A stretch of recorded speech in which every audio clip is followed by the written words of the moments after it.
Harry Potter and the Prisoner of Azkaban, Chapter 5, The Dementor.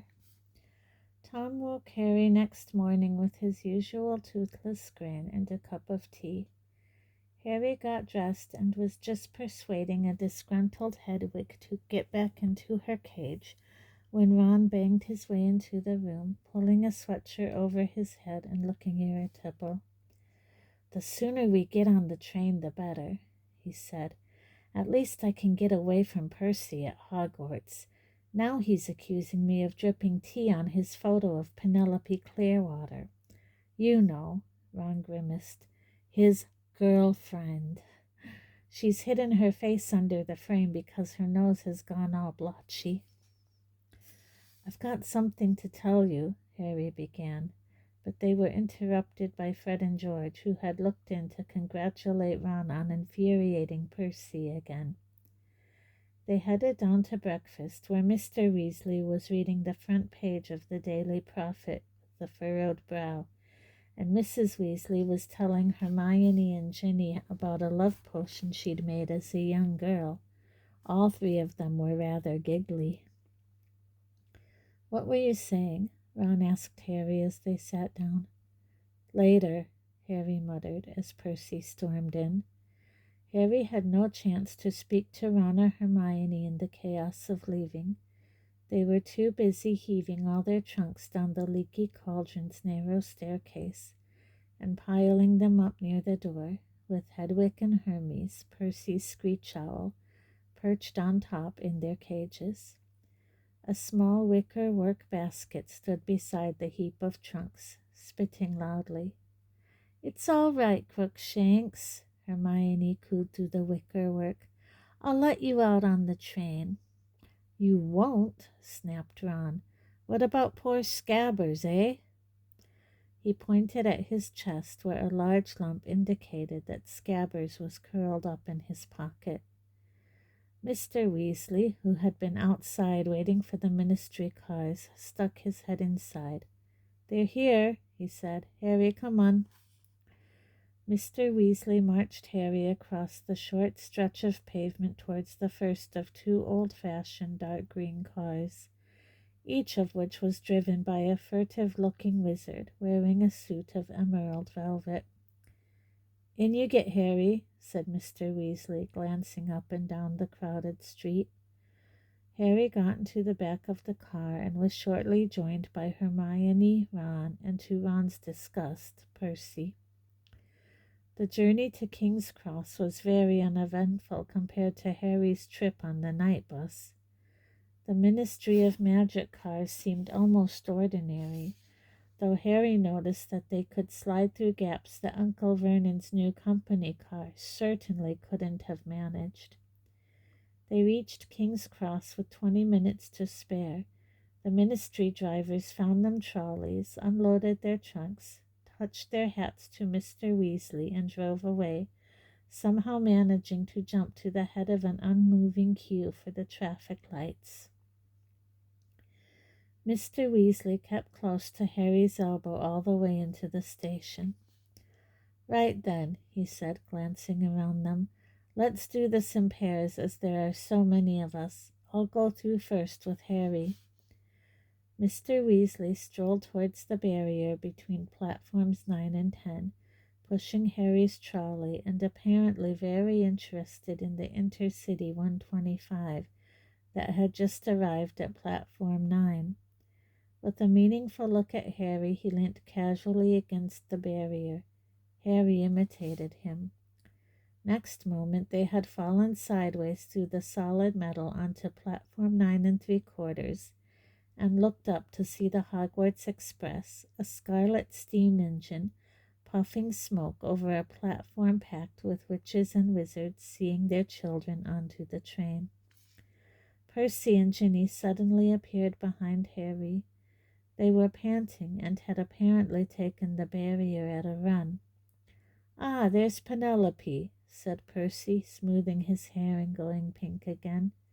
Ginny caught Harry's eye, and they both turned away to hide their laughter as Percy strode over to a girl with long curly hair, walking with his chest thrown out so that she couldn't miss his shiny badge. Once the remaining Weasleys and Hermione had joined them, Harry and Mr. Weasley led the way to the end of the train, past packed compartments, to a carriage that looked quite empty. They loaded the trunks onto it, stowed Hedwig and Crookshanks in the luggage rack, then went back outside to say goodbye to Mr. and Mrs. Weasley. Mrs. Weasley kissed all her children, then Hermione, and finally Harry. He was embarrassed, but really quite pleased, when she gave him an extra hug. "Do take care, won't you, Harry?" she said as she straightened up, her eyes oddly bright. Then she opened her enormous handbag and said, "I've made you all sandwiches. Here you are, Ron. No, they're not corned beef. Fred, where's Fred? Here you are, dear." "Harry," said Mr. Weasley quietly, "come over here a moment." He jerked his head towards a pillar, and Harry followed him behind it, leaving the others crowded around Mrs. Weasley. "There's something I've got to tell you before you leave," said Mr. Weasley in a tense voice. "It's all right, Mr. Weasley," said Harry. "I already know." "You know? How could you know?" I heard you and Mrs. Weasley talking last night. I couldn't help hearing," Harry added quickly. "Sorry."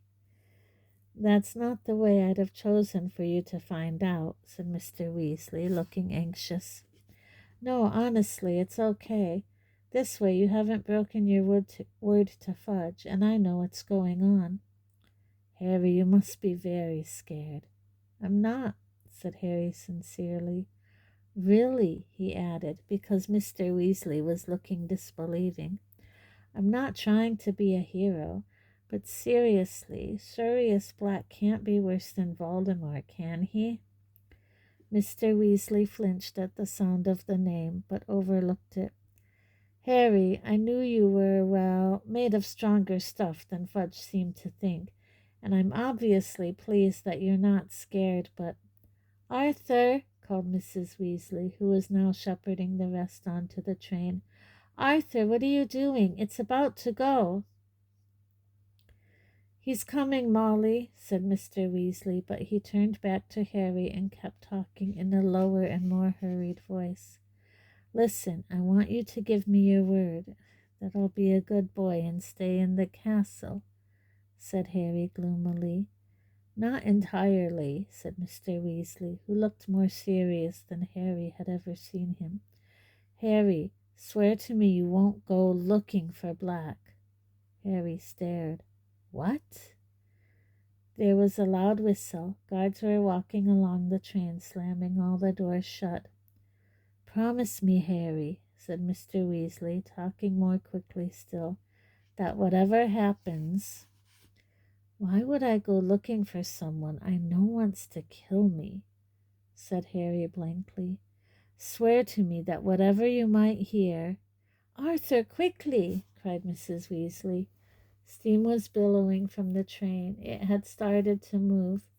Harry ran to the compartment door, and Ron threw it open and stood back to let him on. They leaned out the window and waved at Mr. and Mrs. Weasley until the train turned a corner and blocked them from view. "I need to talk to you in private," Harry muttered to Ron and Hermione as the train picked up speed. "Go away, Ginny," said Ron. "Oh, that's nice," said Ginny huffily, and she stalked off. Harry, Ron, and Hermione set off down the corridor, looking for an empty compartment, but all were full except for the one at the very end of the train. This only had one occupant, a man sitting fast asleep next to the window. Harry, Ron, and Hermione checked on the threshold. The Hogwarts Express was usually reserved for students, and they had never seen an adult there before, except for the witch who pushed the food trolley. The stranger was wearing an extremely shabby set of wizard's robes, which had been darned in several places. He looked ill and exhausted. Though he seemed quite young, his light brown hair was flecked with gray. "Who do you reckon he is?" Ron hissed as they sat down and slid the door shut, taking the seats furthest away from the window. "Professor R.J. Lupin," whispered Hermione at once. "How do you know that?" "It's on his case," replied Hermione, pointing at the luggage rack over the man's head, where there was a small battered case held together with a large quantity of neatly knotted string. The name Professor R.J. Lupin was stamped across one corner in peeling letters. "Wonder what he teaches," said Ron, frowning at Professor Lupin's pallid profile. "That's obvious," whispered Hermione. "There's only one vacancy, isn't there? Defense against the dark arts." Harry, Ron, and Hermione had already had 2 defense against the dark arts teachers, both of whom had only lasted 1 year. There were rumors that the job was jinxed. "Well, I hope he's up to it," said Ron doubtfully. "He looks like one good hex would finish him off, doesn't he? Anyway," he turned to Harry, "what were you going to tell us?" Harry explained all about Mr. and Mrs. Weasley's argument and the warning Mr. Weasley had just given him. When he'd finished, Ron looked thunderstruck, and Hermione had her hands over her mouth. She finally lowered them to say, "Sirius Black escaped to come after you? Oh, Harry, you'll have to be really, really careful. Don't go looking for trouble, Harry." "I don't go looking for trouble," said Harry, nettled. "Trouble usually finds me." "How thick would Harry have to be to go looking for a nutter who wants to kill him?" said Ron shakily. They were taking the news worse than Harry had expected. Both Ron and Hermione seemed to be much more frightened of Black than he was. "No one knows how he got out of Azkaban," said Ron uncomfortably. "No one's ever done it before, and he was a top security prisoner, too." "But they'll catch him, won't they?" said Hermione earnestly. "I mean, they've got all the muggles looking out for him, too." "What's that noise?" said Ron suddenly. A faint, tinny sort of whistle was coming from somewhere. They looked all around the compartment. "It's coming from your trunk, Harry," said Ron, standing up and reaching into the luggage rack. A moment later he had pulled the pocket sneakoscope out from between Harry's robes. It was spinning very fast in the palm of Ron's hand and glowing brilliantly. "Is that a sneakoscope?" said Hermione interestedly, standing up for a better look. "Yeah, mind you, it's a very cheap one," Ron said. "It went haywire just as I was tying it to Errol's leg to send it to Harry." "Were you doing anything untrustworthy at the time?" said Hermione shrewdly. "No. Well, I wasn't supposed to be using Errol. You know he's not really up to long journeys. But how else was I supposed to get Harry's present to him?" "Stick it back in the trunk," Harry advised as the sneakoscope whistled piercingly, "or it'll wake him up." He nodded towards Professor Lupin. Ron stuffed the sneakoscope into a particularly horrible pair of Uncle Vernon's old socks, which deadened the sound, then closed the lid of the trunk on it. "We could get it checked in Hogsmeade," said Ron, sitting back down. "They sell that sort of thing in Dervish and Bangs, magical instruments and stuff. Fred and George told me." "Do you know much about Hogsmeade?" asked Hermione keenly. "I read it's the only entirely non-Muggle settlement in Britain." "Yeah, I think it is," said Ron in an offhand sort of way. "But that's not why I want to go. I just want to get inside Honeydukes." "What's that?" said Hermione. "It's the sweet shop," said Ron, a dreamy look coming over his face, "where they've got everything. Pepper imps, they make you smoke at the mouth, and great fat choco balls full of strawberry mousse and clotted cream, and really excellent sugar quills which you can suck in class and just look like you're thinking what to write next. But Hogsmeade is a very interesting place, isn't it? Hermione pressed on eagerly. In Sites of Historical Sorcery, it says the inn was the headquarters for the 1612 Goblin Rebellion, and the Shrieking Shack's supposed to be the most severely haunted building in Britain.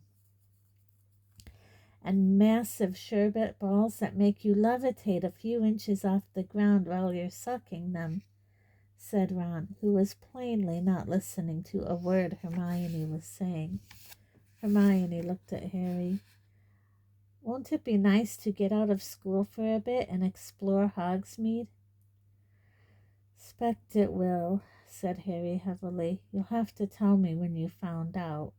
What do you mean? Said Ron. I can't go. The Dursleys didn't sign my permission form, and Fudge wouldn't either. Ron looked horrified. You're not allowed to come? But no way. McGonagall or someone will give you permission. Harry gave a hollow laugh. Professor McGonagall, head of Gryffindor House, was very strict. Or we can ask Fred and George. They know every secret passage out of the castle. Ron, said Hermione sharply, I don't think Harry should be sneaking out of school with Black on the loose. Yeah, I expect that's what McGonagall will say when I ask for permission, said Harry bitterly. But if we're with them, said Ron spiritedly to Hermione, Black wouldn't dare. Oh, Ron, don't talk rubbish, snapped Hermione. Black's already murdered a whole bunch of people in the middle of a crowded street. Do you really think he's going to worry about attacking Harry just because we're there? She was fumbling with the straps of Crookshank's basket as she spoke. Don't let that thing out, Ron said, but too late. Crookshanks leaped lightly from the basket, stretched, yawned, and sprang onto Ron's knees. The lump in Ron's pocket trembled, and he shoved Crookshanks angrily away. Get out of it. Ron, don't, said Hermione angrily. Ron was about to answer back when Professor Lupin stirred. They watched him apprehensively, but he simply turned his head the other way, mouth slightly open, and slept on. The Hogwarts Express moved steadily north, and the scenery outside the window became wilder and darker, while the clouds overhead thickened. People were chasing backwards and forwards past the door of their compartment. Crookshanks now had settled in an empty seat, his squashed face turned towards Ron, his yellow eyes on Ron's top pocket. At 1 o'clock, the plump witch with the food trolley arrived at the compartment door. Do you think we should wake him up? Ron asked awkwardly, nodding towards Professor Lupin. He looks like he could do with some food. Hermione approached Professor Lupin cautiously. Professor? She said. Excuse me, Professor? He didn't move. Don't worry, dear, said the witch as she handed Harry a large stack of cauldron cakes. If he's hungry when he wakes, I'll be up front with the driver. I suppose he is asleep, said Ron quietly as the witch slid the compartment door closed. I mean, he hasn't died, has he? No, he's breathing, whispered Hermione, taking the cauldron cake Harry passed her. He might not be very good company, but Professor Lupin's presence in their compartment had its uses. Mid-afternoon, just as it had started to rain, blurring the rolling hills outside the window, they heard footsteps in the corridor again, and their least 3 favorite people appeared at the door. Draco Malfoy, flanked by his cronies Vincent Crabbe and Gregory Goyle. Draco Malfoy and Harry had been enemies ever since they had met on their very first train journey to Hogwarts. Malfoy, who had a pale, pointed, sneering face, was in Slytherin House. He played seeker on the Slytherin Quidditch team, the same position that Harry played on the Gryffindor team. Crabbe and Goyle seemed to exist to do Malfoy's bidding. They were both wide and muscly. Crabbe was the taller, with the pudding basin haircut and a very thick neck. Goyle had short, bristly hair and long gorilla arms. "Well, look who it is," said Malfoy in his usual lazy drawl, pulling open the compartment door. "Potty and the Weasel." Crabbe and Goyle chuckled trollishly. "I heard your father finally got his hands on some gold this summer, Weasley," said Malfoy. "Did your mother die of shock?" Ron stood up so quickly he knocked Crookshank's basket to the floor. Professor Lupin gave a snort. "Who's that?" said Malfoy, taking an automatic step backwards as he spotted Lupin. "New teacher," said Harry, who had got to his feet too, in case he needed to hold Ron back. "What were you saying, Malfoy?" Malfoy's pale eyes narrowed. He wasn't fool enough to pick a fight right under a teacher's nose. "Come on," he murmured resentfully to Crabbe and Goyle, and they disappeared. Harry and Ron sat down again, Ron massaging his knuckles. "I'm not going to take any rubbish from Malfoy this year," he said angrily. "I mean it. If he makes one more crack about my family, I'm going to get hold of his head and—" Ron made a violent gesture in midair. "Ron," hissed Hermione, pointing at Professor Lupin. "Be careful." But Professor Lupin was still fast asleep. The rain thickened as the train sped yet further north. The windows were now a solid, shimmering gray, which gradually darkened until lanterns flickered into life all along the corridors and over the luggage racks. The train rattled, the rain hammered, the wind roared, but still Professor Lupin slept. "We must be nearly there," said Ron, leaning forward to look past Professor Lupin at the now completely black window. The words had hardly left him when the train started to slow down. "Brilliant," said Ron, getting up and walking carefully past Professor Lupin to try and see outside. "I'm starving. I want to get to the feast." "We can't be there yet," said Hermione, checking her watch. "So why we're stopping?" The train was getting slower and slower. As the noise of the pistons fell away, the wind and the rain sounded louder than ever against the windows. Harry, who was nearest the door, got up to look into the corridor. All along the carriage, heads were sticking curiously out of their compartments. The train came to a stop with a jolt, and distant thuds and bangs told them that luggage had fallen out of the racks. Then, without warning, all the lamps went out, and they were plunged into total darkness. "What's going on?" said Ron's voice from behind Harry. "Ouch!" gasped Hermione. "Ron, that was my foot." Harry felt his way back to his seat. "Do you think we've broken down?" "Dunno." There was a squeaking sound, and Harry saw the dim black outline of Ron, wiping a patch clean on the window and peering out. "There's something moving out there," Ron said. "I think people are coming aboard." The compartment door suddenly opened, and someone fell painfully over Harry's legs. "Sorry, do you know what's going on? Ouch, sorry." "Hello, Neville," said Harry, feeling around in the dark and pulling Neville up by his cloak. "Harry, is that you? What's happening?" "No idea. Sit down." There was a loud hissing and a yelp of pain. Neville had tried to sit on Crookshanks. "I'm going to go and ask the driver what's going on," came Hermione's voice. Harry felt her pass him, heard the door slide open again, and then a thud and two loud squeals of pain. "Who's that? Who's that? Ginny? Hermione? What are you doing?" "I was looking for Ron. Come in and sit down." "Not here," said Harry hurriedly. "I'm here." Ouch, said Neville. Quiet, said a hoarse voice suddenly. Professor Lupin appeared to have woken up at last. Harry could hear movements in his corner. None of them spoke. There was a soft crackling noise, and a shivering light filled the compartment. Professor Lupin appeared to be holding a handful of flames. They illuminated his tired gray face, but his eyes looked alert and wary. "Stay where you are," he said, in the same hoarse voice, and he got slowly to his feet with his handful of fire held out in front of him. But the door slid slowly open before Lupin could reach it.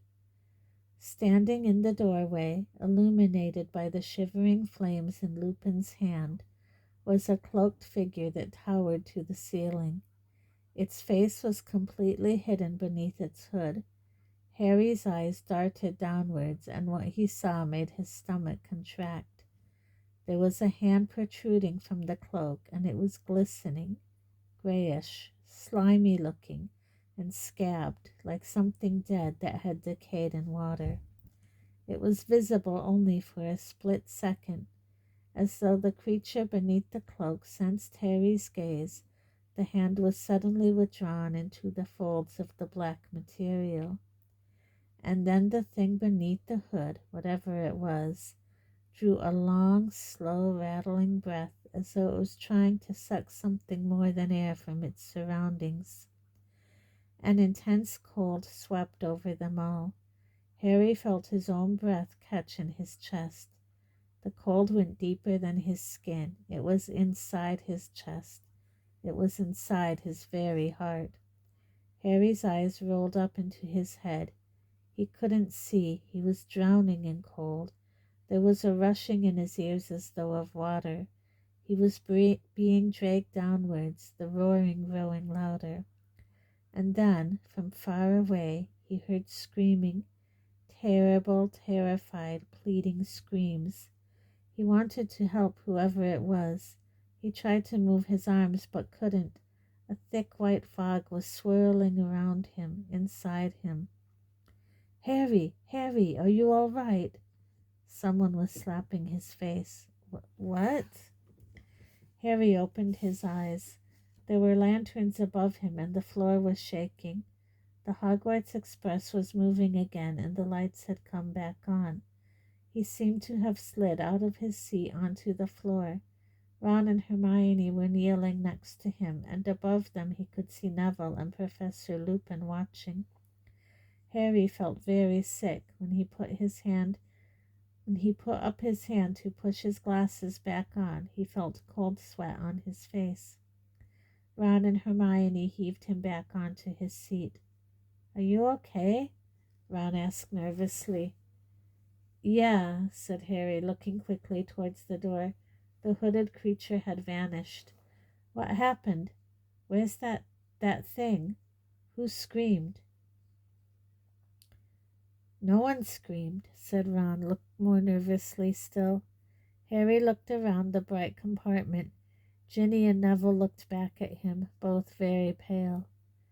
"But I heard screaming." A loud snap made them all jump. Professor Lupin was breaking an enormous slab of chocolate into pieces.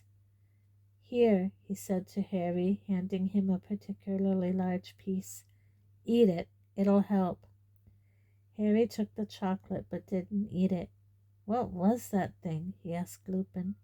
"A Dementor," said Lupin, who was now giving chocolate to everyone else. "One of the Dementors of Azkaban." Everyone stared at him. Professor Lupin crumpled up the empty chocolate wrapper and put it in his pocket. "Eat," he repeated. "It'll help. I need to speak to the driver. Excuse me." He strolled past Harry and disappeared into the corridor. "Are you sure you're okay, Harry?" said Hermione, watching Harry anxiously. "I don't get it. What happened?" said Harry, wiping more sweat off his face. "Well, that thing, the Dementor, stood there and looked around. I mean, I think it did. I couldn't see its face. And you...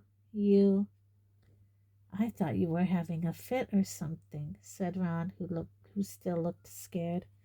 "You went sort of rigid and fell out of your seat and started twitching."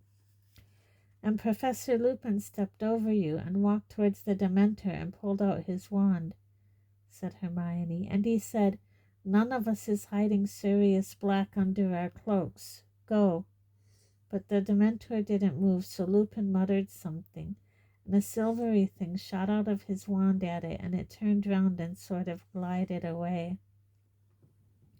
"It was horrible," said Neville in a higher voice than usual. "Did you feel how cold it went when it came in?" "I felt weird," said Ron, shifting his shoulders uncomfortably, "like I'd never be cheerful again." Ginny, who was huddled in her corner looking nearly as bad as Harry felt, gave a small sob. Hermione went over and put a comforting arm around her. "But didn't any of you fall off your seats?" said Harry awkwardly. "No," said Ron, looking anxiously at Harry again. "Ginny was shaking like mad, though." Harry didn't understand. He felt weak and shivery, as though he was recovering from a bad bout of flu. He also felt the beginnings of shame. Why had he gone to pieces like that when no one else had? Professor Lupin had come back. He paused as he entered, looked around, and said with a small smile, "I haven't poisoned that chocolate, you know." Harry took a bite and to his great surprise felt warmth spread suddenly to the tips of his fingers and toes.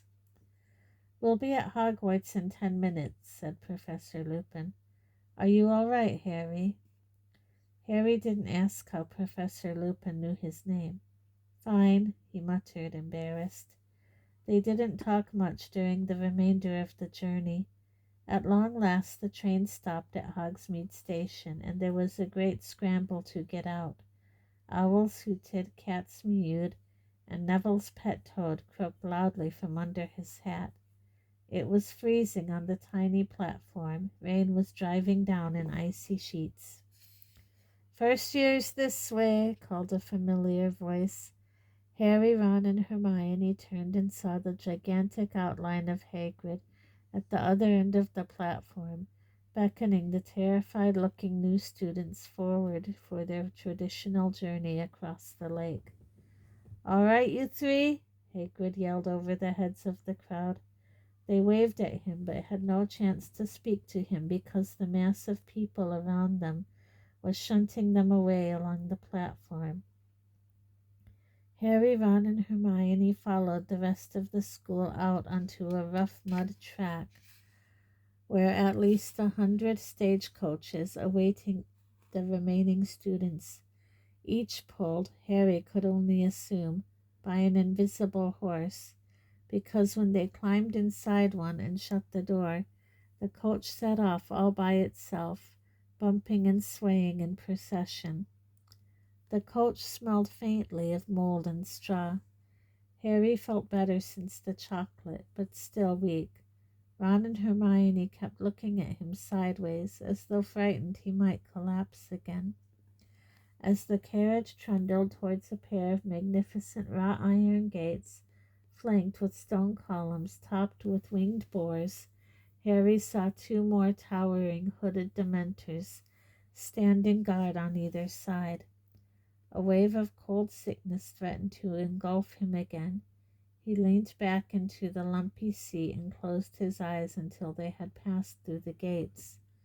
The carriage picked up speed on the long sloping drive up to the castle.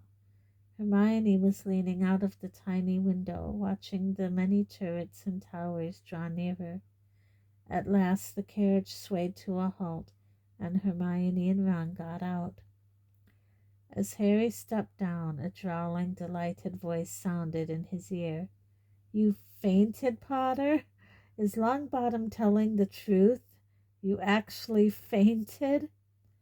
Malfoy elbowed past Hermione to block Harry's way up the stone steps to the castle, his face gleeful and his pale eyes glinting maliciously.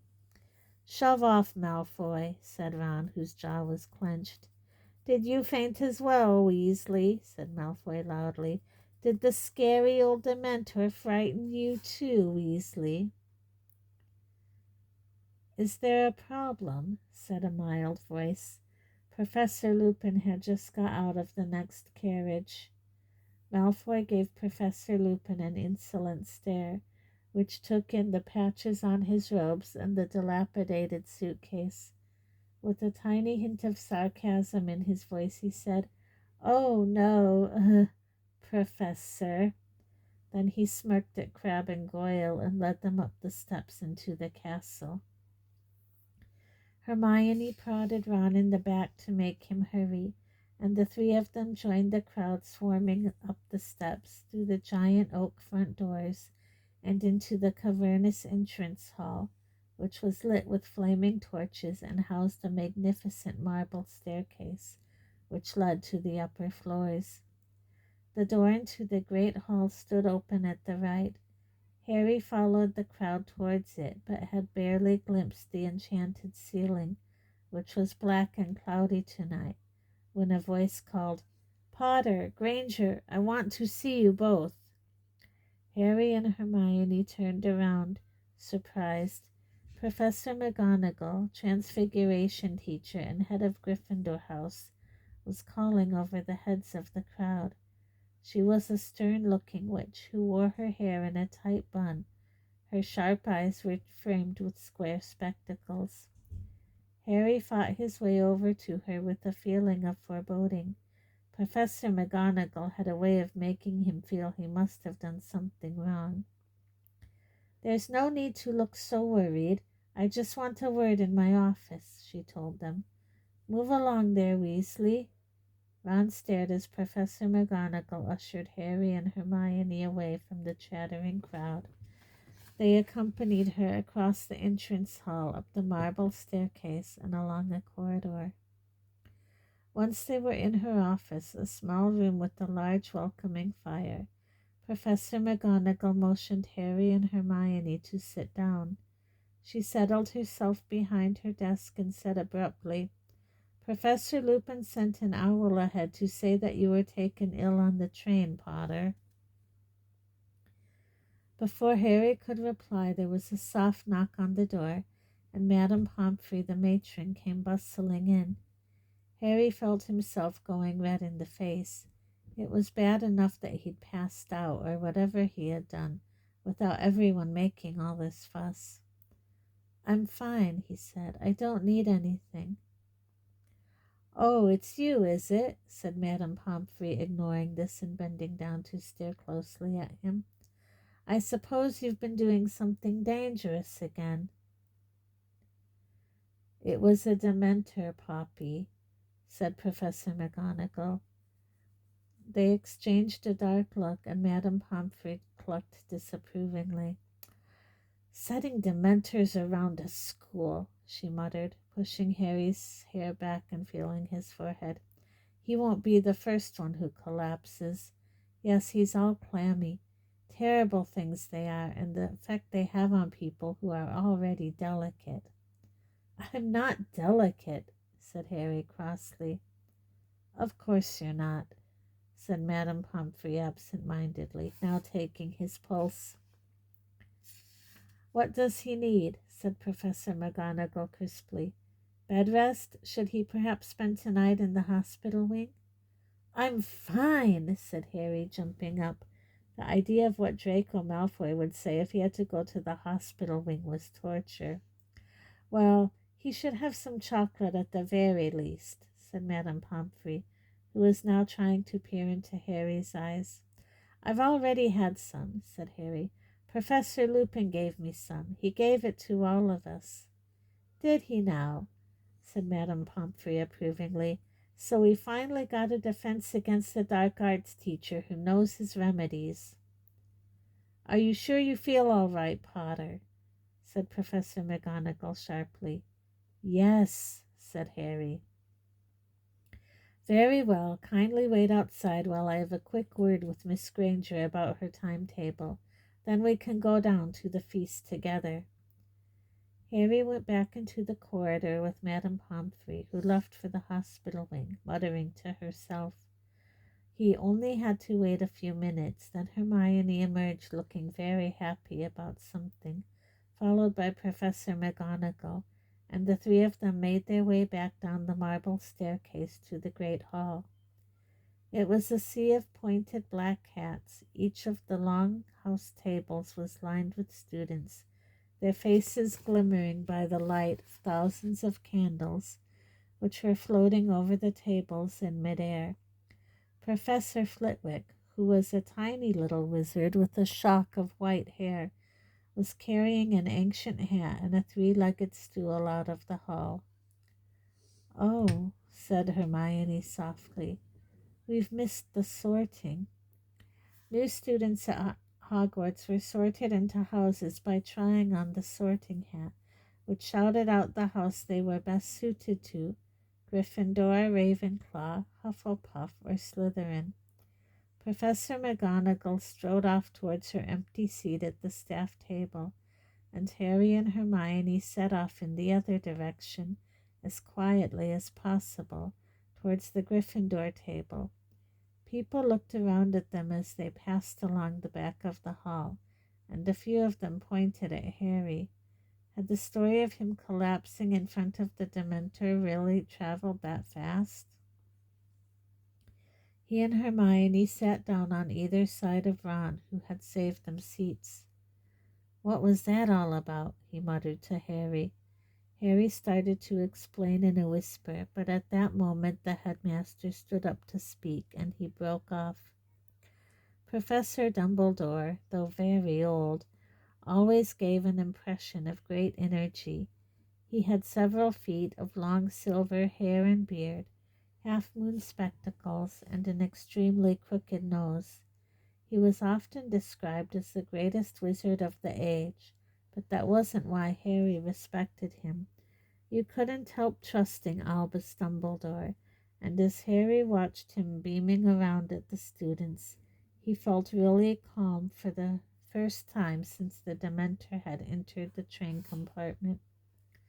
"Welcome," said Dumbledore, the candlelight shimmering on his beard. "Welcome to another year at Hogwarts. I have a few things to say to you all, and as one of them is very serious, I think it best to get it out of the way before you become befuddled by our excellent feast." Dumbledore cleared his throat and continued, "As you will all be aware, after their search of the Hogwarts Express, our school is presently playing host to some of the Dementors of Azkaban, who are here on Ministry of Magic business." He paused, and Harry remembered what Mr. Weasley had said about Dumbledore not being happy with the Dementors guarding the school.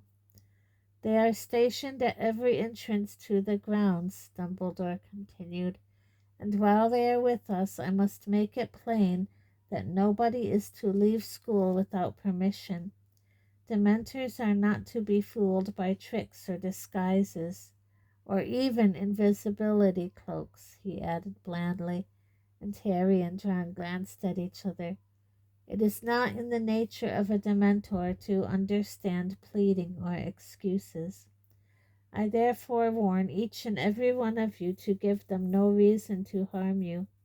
I look to the prefects and our new head boy and girl to make sure that no student runs foul of the Dementors." Percy, who was sitting a few seats along from Harry, puffed out his chest again and stared around impressively. Dumbledore paused again. He looked very seriously around the hall, and nobody moved or made a sound. "On a happier note," he continued, "I am pleased to welcome 2 new teachers to our ranks this year. Firstly, Professor Lupin, who has kindly consented to fill the post of Defense Against the Dark Arts teacher." There was some scattered, rather unenthusiastic applause. Only those who had been in the compartment on the train with Professor Lupin clapped hard, Harry among them. Professor Lupin looked particularly shabby next to all the other teachers in their best robes. "Look at Snape," Ron hissed in Harry's ear. Professor Snape, the potions master, was staring along the staff table at Professor Lupin. It was common knowledge that Snape wanted the Defense Against the Dark Arts job, but even Harry, who hated Snape, was startled at the expression twisting his thin, sallow face. It was beyond anger. It was loathing. Harry knew that expression only too well. It was the look Snape wore every time he set eyes on Harry. "As to our second appointment," Dumbledore continued, as the lukewarm applause for Professor Lupin died away. "Well, I am sorry to tell you that Professor Kettleburn, our Care of Magical Creatures teacher, retired at the end of last year in order to enjoy more time with his remaining limbs. However, I am delighted to say that his place will be filled by none other than Rubeus Hagrid, who has agreed to take on this teaching job in addition to his gamekeeping duties." Harry, Ron, and Hermione stared at each other, stunned. Then they joined in with the applause, which was tumultuous at the Gryffindor table in particular. Harry leaned forward to see Hagrid, who was ruby red in the face, and staring down at his enormous hands, his wide grin hidden in the tangle of his black beard. "We should have known," Ron roared, pounding the table. "Who else would have sent us a biting book?" Harry, Ron, and Hermione were the last to stop clapping, and as Professor Dumbledore started speaking again, they saw that Hagrid was wiping his eyes on the tablecloth. "Well, I think that's everything of importance," said Dumbledore. "Let the feast begin." The golden plates and goblets before them filled suddenly with food and drink. Harry, suddenly ravenous, helped himself to everything he could reach and began to eat. It was a delicious feast. The hall echoed with talk, laughter, and the clatter of knives and forks. Harry, Ron, and Hermione, however, were eager for it to finish so that they could talk to Hagrid. They knew how much being made a teacher would mean to him. Hagrid wasn't a fully qualified wizard. He had been expelled from Hogwarts in his third year for a crime he had not committed. It had been Harry, Ron, and Hermione who had cleared Hagrid's name last year. At long last, when the last morsels of pumpkin tart had melted from the golden platters, Dumbledore gave the word that it was time for them all to go to bed, and they got their chance. "Congratulations, Hagrid," Hermione squealed as they reached the teacher's table. "All down to you three," said Hagrid, wiping his shining face on his napkin as he looked at them. "I can't believe it. Great man, Dumbledore, came straight down to me. But after Professor Kettleburn said he'd have enough. It's what I always wanted."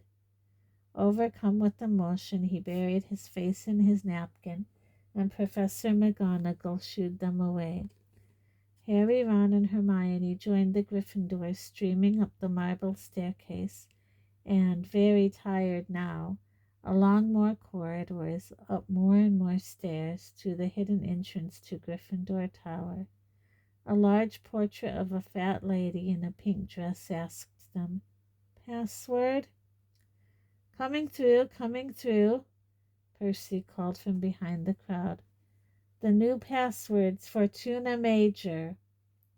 "Oh, no," said Neville Longbottom sadly. He always had trouble remembering the passwords. Through the portrait hole and across the common room, the girls and boys divided toward their separate staircases. Harry climbed the spiral stairs with no thought in his head except how glad he was to be back. They reached their familiar circular dormitory with its 5 four-poster beds, and Harry, looking around, felt he was home at last.